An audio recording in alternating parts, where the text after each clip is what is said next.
안녕하세요. 마이웨이입니다. 암호화폐 시장을 비롯한 전반적인 자산 시장이 반등을 했습니다. 그래서 비트코인과 이더리움 같은 경우가 거의 4% 넘는 상승을 하면서 이렇게 보시는 것처럼 전반적인 코인이 상승을 했고, 또 미국 증시 역시 나스닥이 2% 넘는 상승을 보였고, 다우와 S&P 500 같은 경우는 2%에 가까운 상승을 보여주면서 우리나라 증시 역시 상승을 하면서 지금은 2200선을 왔다 갔다 하고 있는 상황이에요. 일단 이 나스닥이 연저점을 깨느냐, 그리고 비트코인도 6월에 연저점을 깨느냐의 이 기로에 있는 상황에서 나온 상승이라 안도의 한숨을 쉬게 되는데요. 하지만 이 오늘의 상승이 언발의 오줌 누기 같은 일시적인 현상일 가능성이 높고, 오히려 악화될 여지도 남겨뒀다라는 점에서 좀 걱정과 우려가 되는 것이 사실이에요. 그래서 왜 그렇게 생각하는지 그거에 대해서 오늘은 좀 말씀드리도록 하겠습니다. 어제 이런 상승은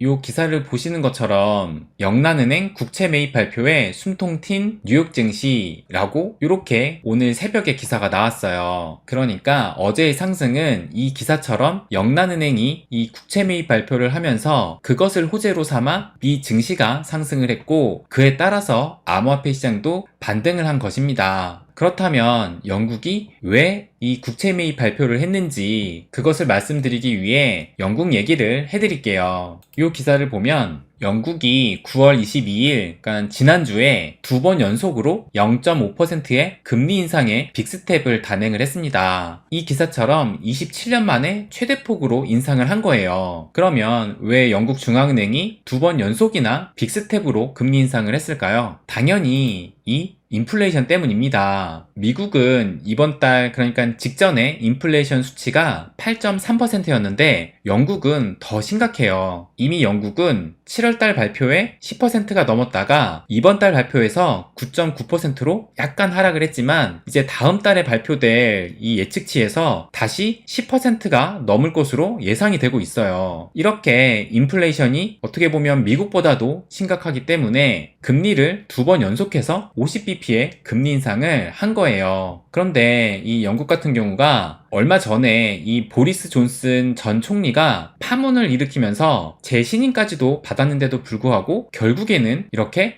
조기 퇴진을 하고 말았어요. 이게 지금 오타인데 무능 스캔들로 총체적 난국이다 라고 하면서 이 보리스 존슨 영국 총리가 결국에는 사임을 하고 새로운 총리를 선출을 했는데, 그 총리가 바로 여기 뒤에 앉아 계신 리즈 트러스 총리입니다. 그런데 이 기사를 보시면 2회 연속 빅스텝 밟아놓고 70조 감세, 영국 트러스 총리 출발부터 삐거덕이라고 이렇게 기사 제목이 나왔어요. 그러니까 지난주 22일 금리를 50bp 인상을 하고 난 그 다음날 23일에 약 70조 원의 대규모 감세안을 발표를 한 거예요. 여기 보시면 1972년 이후 반세기 만에 역대급 감세라고 평가를 받고 있어요. 그런데 이 트러스 총리가 왜 감세안을 갖고 나왔냐라고 하면, 경선 과정에서 감세를 통해서 영국 경제를 끌어올리겠다라고 공약을 했기 때문에 그 공약을 이행을 하려고 이번에 이 감세안을 발표를 한 것이었어요. 그런데 발표를 하고 나서 이 시장의 반응은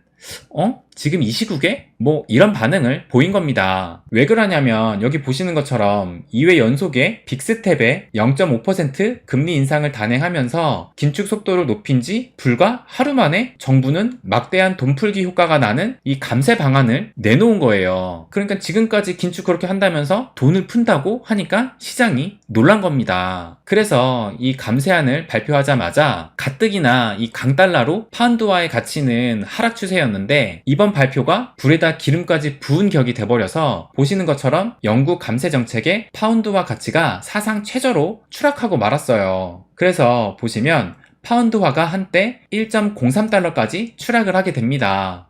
이 그래프를 보면 지금까지 보통 보면 1파운드에 1.2달러나 1.4달러 안에서 거래가 됐었어요. 그런데 이제는 이렇게 하락을 하면서 현재는 그래도 1.03에서 조금 더 올라서 1.07까지 됐는데 거의 1달러당 1파운드 꼴이 돼버린 거예요. 근데 이미 유로 같은 경우는 1유로에 1달러가 깨지고 말았습니다. 그런데 유로에 이어 이 파운드화까지 이제 무너져 가고 있는 거예요. 거기에다가 보시는 것처럼 영국 감세안에 금융시장이 불안 지속되면서 국채금리가 5%대로 치솟았다라는 이런 기사까지도 나왔습니다. 그러니까 영국의 이 국채금리가 급등하기 시작한 건데 이 채권 금리와 채권 가격은 항상 반대로 움직이잖아요. 그렇다면 이 금리가 올랐다라는 것은 반대로 이 채권의 가격이 하락했다라는 의미입니다. 그런데 문제는 이렇게 국채금리가 급등을 하니까 영국의 채권을 자산으로 보유하고 있는 이 영국의 연기금이 패닉에 빠지게 되는 거예요. 왜냐면 이 금리가 상승을 하니까 반대로 이 채권 가격이 하락을 하면서 이 영국의 연기금이 이 채권을 자산으로 들고 있는데 이 채권 가격이 하락을 하니까 이 채권을 들고 있는 이 연기금의 자산 가치까지 확 떨어지면서 연기금이 지급불능에 빠지게 될지 모른다라는 이런 우려가 나오기 시작하면서 이 연기금을 비롯한 영국 정부가 발등에 불똥이 튄 거예요. 그래서 어제 이 영국 중앙은행이 긴급하게 이 가격이 떨어져가는 국채 매입을 하겠다고 발표를 한 것입니다. 그래서 이 기사도 보면 급한 불끈 영란은행 101조 원어치 영국 국채 긴급 매입해서 기사가 나왔고, 그래서 어떻게 할 거냐 보면은 영란은행이 다음 달 10월 14일까지 영국의 국채를 하루에 50억 파운드씩 매입을 할 계획이고, 그리고 인플레가 심하니까 금리를 올리면서 원래는 이 다음 달 초부터 양적 긴축을 할 예정이었는데 그 양적 긴축의 개시 시점도 10월 말로 약 한 달간 연기를 발표를 했어요. 그러면서 이 트러스 총리는 그래도 감세 정책은 옳다라고 말을 했습니다.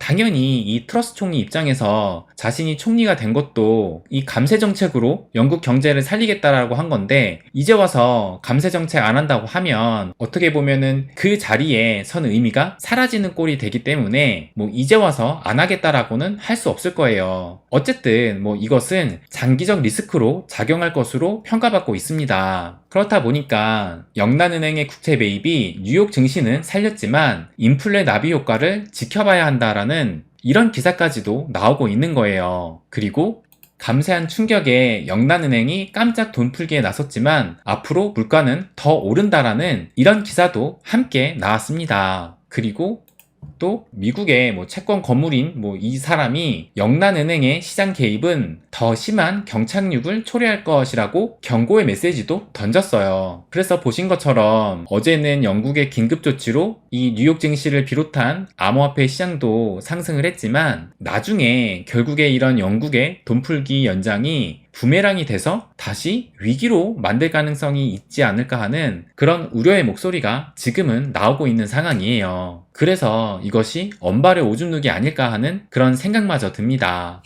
그런데 재미있는 사실이 하나 있어요. 바로 이 기사를 보면 파운드화의 비트코인 1일 거래량이 8억 8,100만 달러로 파운드화 평가절하 회피 움직임이 보이고 있다라는 이런 기사가 나왔는데, 좀 자세히 보면 그동안 파운드화의 비트코인 1일 거래량이 7천만 달러 수준을 기록했던 것에 비해 약 10배 이상 높은 수치가 나왔다면서, 이는 파운드화의 가치 하락을 염두에 둔 투자자들이 비트코인 시장에 유입된 것을 암시하며 사람들은 법정화폐 가치가 위협받을 때 비트코인을 통한 리스크 회피를 선호한다라고 이렇게 기사가 나왔습니다. 저는 이 기사에 이 비트코인에 미래가 있다고 생각합니다. 지금은 비록 이 비트코인이 초고위험 자산으로 평가받아서 더 큰 변동성과 더 큰 하락률을 보이고 있지만 앞으로 사용 인구가 늘어나고 또 저변이 확대되고 기관도 적극적으로 들어오면 그때는 진짜 해지 수단으로서의 그 역할도 충분히 할 것으로 생각이 돼요. 특히 지금은 강달러 시대지만 미래의 어느 시점에 어떤 이유가 될지는 모르겠지만 달러의 지위가 흔들릴 때 그때는 제대로 이 비트코인으로의 쏠림 현상이 나타날 것으로 생각을 합니다. 네. 요즘을 보면 정말 하루하루가 사건이고 이벤트인 것 같습니다. 내일은 또 이 미국의 개인 소비 지출 PCE 발표를 앞두고 있어서 또 이 발표 이후에는 어떤 움직임을 보일지 몰라요. 그런데 이제 막 시작된 이 암호화폐의 역사를 하나의 선으로 본다면 오늘이나 내일의 이런 움직임은 그 선을 이어가는 또 하나의 점을 찍어 나가는 것 뿐이라고 저는 생각합니다. 그래서 우리는 이 암호화폐 시장을 긴 호흡으로 바라보면서 기회가 주어질 때 적극적으로 대응하는 것이 이 시장에서 오래 버티고 살아남는 길이라고 생각을 합니다. 네. 그럼 오늘은 여기까지 하겠습니다. 항상 제 이야기 끝까지 들어주셔서 감사드립니다. 부자가 되는 길, My Way.